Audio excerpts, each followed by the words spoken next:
हा कागदी कप म्हणून याच्यामध्ये आपण चहा पितो. बरोबर. या कागदी कपाच्या आतून प्लास्टिकची एक लेअर असते. ती लेअर आणि कागद बांधण्यासाठी बिपेन नावाचं केमिकल वापरलं जातं. हे बिपेन नावाचं केमिकल कॅन्सरला निमंत्रण देतं आणि भारतीय शास्त्रज्ञांनी सांगितलेलं आहे.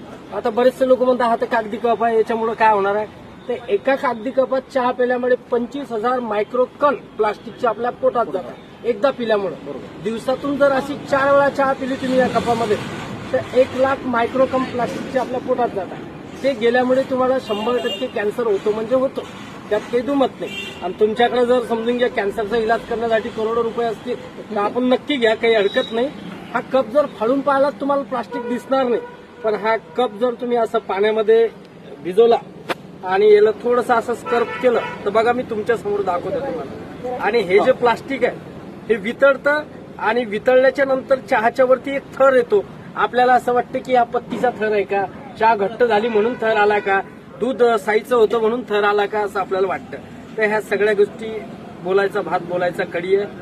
बघा आता हे जर प्लास्टिक वितळलं आणि हे तुमच्या पोटात गेलं दिसतं याच्यामध्ये तुम्हाला, हे ट्रान्सपरंट प्लास्टिक आहे. हे गरम पाणी किंवा गरम कोणताही पदार्थ टाकला की ते ताबडतोब वितळतं आणि वितळल्यामुळे ते तुमच्या पोटात जातं. जर तुम्हाला मरायचं असेल कॅन्सरचं